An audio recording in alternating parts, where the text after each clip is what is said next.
Hi guys, welcome back to the brand new video of PXT Anime FF। आज की video में हम explain करने वाले हैं माई हैप्पी मैरिज का एपिसोड नंबर 1। हमारा एक्सप्लेन करने का तरीका कुछ ऐसा होगा कि हम बीच में डबिंग का भी इस्तेमाल करेंगे। आई होप कि तुम्हें ये वीडियो पसंद आएगी। तो दैट्स इट, वीडियो शुरू करता है। फूलों की उड़ती पंखुड़ियाँ मेरे गालों पर ऐसे बरसती थी जैसे गरजते हुए बादल।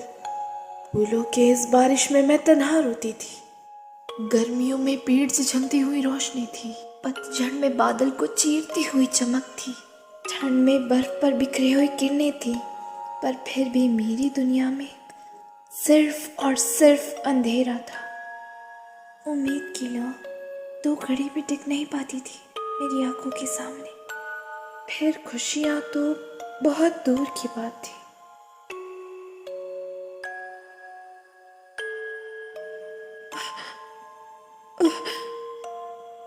सब कुछ बेमानी लगता था। अगर मुझे ऐसे ही जीना था तो मैं पैदा ही क्यों हुई। पर सब कुछ बदल गया जब मेरी मुलाकात उनसे हुई।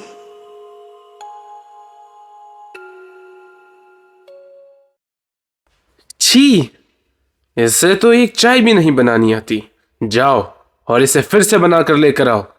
अब गर्दन ही झुका के बैठी रहोगी या कुछ काम भी करोगी? ये दोनों जिस लड़की को डांट रहे होते हैं उसका नाम है मियो। वैसे तो ये इसी घर की सदस्य है, पर इसके साथ नौकरों से भी बुरा व्यवहार किया जाता है। इस लड़की का नाम काया है और ये मियो की सौतेली बहन है। मुझे यकीन नहीं होता कि वो अभी तक एक चाय भी नहीं बना सकती। बेटा तुम कहाँ और वो कहाँ? वो अपनी माँ की तरह निकम्मी है। क्या तुम इसका दोषी मुझे ठहरा रही हो? हाँ हाँ, तुम्हारी ही बेटी है, तुम्हें ही ठहराऊंगी ना। इतना सब कुछ सुनने के बाद भी मियो बिना कुछ कहे वहां से चली जाती है। होता कुछ ऐसा है कि मियो की मॉम की डेथ के बाद उसके पिता एक दूसरी शादी कर लेते हैं एंड उसकी स्टेप मॉम और स्टेप सिस्टर उसके साथ बुरा व्यवहार करती है। एंड आगे स्क्रीन शिफ्ट होती है कि उनके घर पे एक अंकल आया होता है और ये 2 लड़कियां फुसफुसाती है कि अब तो दोनों बेटियों की शादी की उम्र हो चुकी है एंड ये शादी का ही प्रपोजल है। मियो इस बात को सुन लेती है एंड वो इस बात को नजरअंदाज करके अपना काम ही कर रही होती है कि उसे एक आवाज आती है, आज भी तुम गार्डन ही साफ कर रही हो कोजी। इससे हमें ये पता चलता है उस लड़के का नाम कोजी है। वो दोनों काफी अच्छे दोस्त होते हैं एंड कोजी ऐसे काम करता है जिससे मियो खुश रहे। जैसे कि वो उसके लिए मिल्क कैरेमल लाया था, दोनों उसको शेयर करके खाते हैं, दोनों वहां पे अच्छा टाइम स्पेंड करते हैं। एंड जो कोजी है उससे ये पता चलता है वो काइंड हार्टेड है। उसको पता है उसके घर वाले उसके साथ अच्छा बिहेव नहीं करते एंड वो उसको खुश रखने की कोशिश करता है। स्क्रीन शिफ्ट होती है काया पर। वो अपने फादर से रिक्वेस्ट करती है उसे एक ड्रेस चाहिए। उसके फादर बोलते हैं बेटा एक क्यों, मैं तुम्हें 2-3 दिला दूंगा। एंड हमारी जो मियो होती है वो अपना काम चुपचाप से उस टाइम पे कर ही रही होती है कि उसे एक आवाज आती है, मियो आखिर तुम दिन भर क्या करती रहती हो। एंड इस स्पेसिफिक सीन पे मुझे इतना गुस्सा आया। इस चूतिए को पता है कि ये दिन भर उनसे काम करवाते हैं, उससे झाड़ू पोछा करवाते हैं और पूछते हैं क्या करती हो। वो मस्त से भाई अपना 1 बजे उठती है दिन में, दोपहर में, उसके बाद एक कॉफी पिएगी, उसके बाद देखेगी कि उसको क्या करना है, इंस्टाग्राम व्हाट्सएप चेक करेगी, अपना फिर सो जाएगी। नौकरानियों की तरह तुम ट्रीट कर रहे हो, उससे बोल रहे हो क्या कर रही है। बट हमारी जो मियो है वो है एक अच्छी लड़की। वो बोलती है मैं बस घर की साफ सफाई वगैरह ही करती हूँ, तो मैं चाहूंगा कि तुम परसों के दिन फ्री रहना। जो लोग उससे ढंग से बात तक नहीं करते वो उसे बोल रहे परसों फ्री रहना। ये बात मियो को मन में खटक जाती है। वो सोचती है क्यों उसके बापू ने उसको परसों के लिए फ्री रहने को बोला है ना। एंड वो दिन आ ही गया है।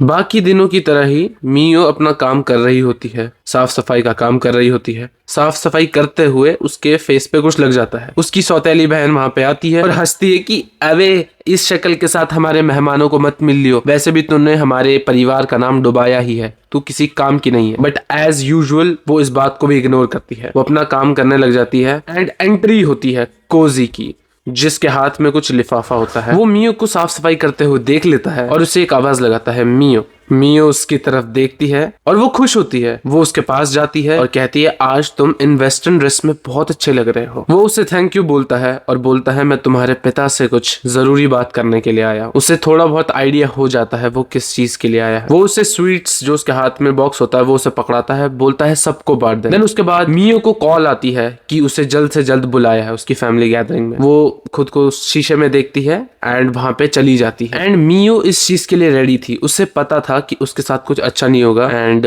एज एक्सपेक्टेड उसके साथ वही हुआ जो उसने पहले से सोच रखा था।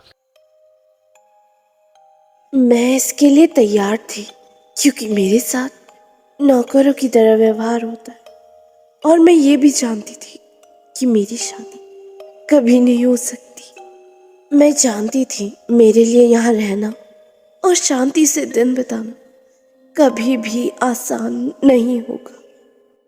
ये सुनने के बाद उसका दिल टूटा ही होता है, पर उसके पिता कहते हैं तुम्हारी भी शादी होगी और तुम्हें ये घर छोड़ के जाना होगा। तुम्हारी शादी कूडो फैमिली के साथ होगी। एंड रूमर्स ये फैले होते हैं कूडो फैमिली का जो वो लड़का है वो बहुत रूड है, पहले भी उसकी काफी शादियां टूट चुकी है। तो ये सौतेली माँ उसकी और उसकी बहन खुश होती है कि हम भी देखिए तू कितने दिन टिक पाती है। कहते हैं ना जिसका कोई नहीं होता उसका भगवान होता है। ये मैं आपको आगे एक्सप्लेन करूंगा। पर अभी मियो बहुत ही ज्यादा सहमी हुई होती है, उसे बुरा फील हो रहा होता है। एंड जब उसको बुरा फील होता है तो वो एक जगह जाती है। उससे पहले हम ये देखते हैं कि जो कोजी होता है अपने पिता से लड़ रहा होता है कि आपने मुझसे बिना पूछे मेरी शादी साइमोरी फैमिली की काया से क्यों करवा दी। उसके पिता कहते हैं तू ही तो चाहता था कि जो तेरी दोस्त मियो है वो उस नर्क से छूट जाए, अब उसकी शादी किसी और के साथ होगी और वो इस घर को छोड़ देगी। पर फिर भी कोजी इस डिसीजन से खुश नहीं होता क्योंकि उसकी शादी कूडो फैमिली के उस लड़के से होने वाली है। देन इसके बाद स्क्रीन शिफ्ट होती है मियो पर, जहाँ पे वो एक कटे हुए पेड़ के पास बैठकर अपना दुख दर्द शेयर कर रही होती है। एक्चुअली ये पेड़ उसकी मॉम का होता है एंड उसके डैड की शादी के बाद जब उसकी स्टेप मॉम आ जाती है इस पेड़ को काट दिया जाता है। वो इस पेड़ के पास कहती है जब मेरे को कोई दुख परेशानी होती थी तो मैं आपके पास शेयर कर लेती थी और अब मैं यहाँ से जाने वाली हूँ तो शायद ये मेरी आखिरी मुलाकात हो गई। This is the legit emotional scene for me. मियो कोजी वहां पे पहुंच चुका होता है एंड वो इस गिल्ट में होता है कि वो कुछ भी नहीं कर पाया। जो भी उसने उसको प्रोमिस किए थे कि मैं तुम्हारे साथ रहूंगा, तुम्हें हमेशा खुश देखना चाहूंगा, वो उसमें से किसी भी एक प्रॉमिस को नहीं निभा पाया। बट मियो कहती है कि मेरी जिसके साथ भी शादी होगी मैं खुश रहूंगी एंड थैंक यू, तुम मेरे लिए इतने अच्छे रहे, तुम इतने काइंड रहे। हम कोजी को भी कुछ दोष नहीं देंगे, he tried his best, but उसके फादर ने ही जब ऐसा कर दिया तो क्या ही कर सकते हैं। फैमिली प्रेशर भाई।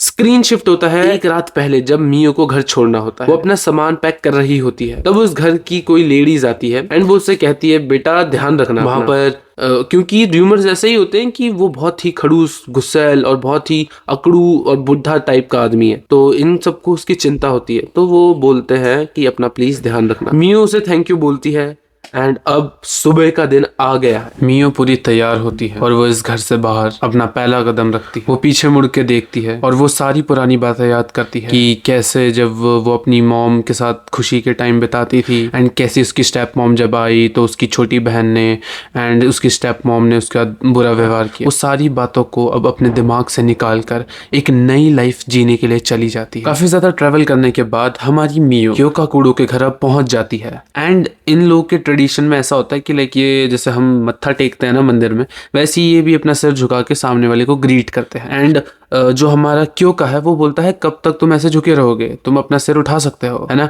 एंड जब वो सिर उठाती है और जब वो उसको फर्स्ट टाइम देखती है she fail in love with him. Like वो इतना सुंदर होता है कि वो अपनी नजरें उस पर से हटा ही नहीं पाती। And that's it for episode number 1। Episode number 2 में क्या होता है वो जानने के लिए आप इस वीडियो पे 100 लाइक एंड 20 ऐसे कमेंट कर दो कि पार्ट 2 चाहिए। I definitely upload the part 2। That's it for today. Love you guys, bye bye, take care.